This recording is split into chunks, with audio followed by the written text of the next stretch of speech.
হচ্ছে আনকনশিয়াস পেশেন্টের আচ্ছা মাউথ কেয়ার। প্রথমে আসলেন, হ্যাঁ, এসে হচ্ছে প্রথমে আপনি এখন ওদের সাথে কথা বলা যাবে, ফ্যামিলি পার্সন যারা আছে ওদের সাথে কথা বলে নেবেন, হ্যাঁ। তো ওরা যদি বলে ঠিক আছে আপনি দেন, কারণ প্রত্যেকের কিন্তু কনসার্নের বিষয় আছে। এরপর প্রয়োজনীয় সব জিনিসপত্র নিয়ে আসবেন।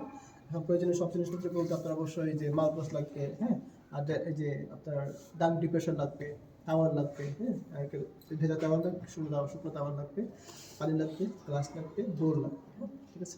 এরপরে আমি প্রথমে অবশ্যই আমি প্রাইভেসি মেনটেন করবো, যেহেতু কেয়ার দিব। দেন হচ্ছে প্রথমে হ্যান্ড স্যানিটাইজ করে নেবো, হচ্ছে পিপি মেনটেন করে নেবো। দেন হচ্ছে ওনাকে হচ্ছে জাস্ট সাইড লক করে আমি ওনাকে জাস্ট 5 থেকে 10 ডিগ্রি একটু অ্যাঙ্গেল ক্যাপ করে নেবো, যেন হচ্ছে কাজের সুবিধার জন্য আর কি, হ্যাঁ, ঠিক আছে। 5 থেকে 10 ডিগ্রি। জি, এরপর অবশ্যই আমি প্রথমে ওনাকে হচ্ছে একটু ম্যাকিংস করাই নেবো। ম্যাকিংস করানোর পর যে ওনার মাথাটা একটু বাঁকা করে নেবো, হ্যাঁ, কারণ এখন কেন বাঁকা করবো? বাঁকা করবো হচ্ছে যেন পানির শ্বাস নিতে না যায় আর কি। এটা অনেক সময় যেটা হয় যে যেহেতু উনি আনকনসিয়াস আর কি, হ্যাঁ, এনজিটি পড়ানো থাকবে, কারণ ওনাকে তো খাওয়াইতে হবে, হ্যাঁ। আর যেহেতু এনজিটি পড়া আছে, একটু সাবধান থাকবে যে পানি যেন মুখে না যায় আর কি। যদি আপনি পানি কিছু দিবেন না, হ্যাঁ, কারণ এনজিটি পড়া অবস্থায় কোনো কিছু যে এনপিও বলে যে নাকি পারো না। আচ্ছা, এরপর হচ্ছে ওনাকে সাইড করবেন। এরপর হচ্ছে আপনি প্রথমে মাথা কাট হচ্ছে না কেন? না, আগের বার তো হয়েছিল কাট। ওকে হট থেরাপি দেওয়া লাগবে, ওকে স্টিফনেসের জন্য হট থেরাপি। এটা হচ্ছে কারণ ডিপ্রেশন। তো এটা ধরতে হবে যেটা চিকন পাশ, ঠিক আছে। অনেকে আপনি প্র্যাকটিস না করলে ওই দিন যদি প্র্যাকটিস করতে যান, হ্যাঁ, খবর অনেকে করে তো মানে শুনে ভাই প্র্যাকটিক্যালটা প্রত্যেকটা জব কমপক্ষে 10 বার করতে হয়, এটা তো নিয়ম। আপনি যখন একটা জব এখানে দেখবেন, হ্যাঁ, ও খুব সহজ পারি, জান না করতে গেলে স্কিপ ভুল হয়ে যায়।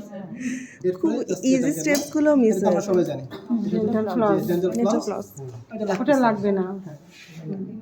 তো আনকনশিয়াস পেশেন্ট কি টাং ক্লিনার এটা লাগবে? হ্যাঁ, সবস্টি এই আনকনশিয়াসের টাং ক্লিনার এইটা, আর অনশিয়াসের এটা টাং ক্লিনার লাগবে না তো। আচ্ছা, এটা হচ্ছে জাস্ট কাঠের টাং ডিপ্রেসর, এটা হচ্ছে স্টিলের টাং ডিপ্রেসর।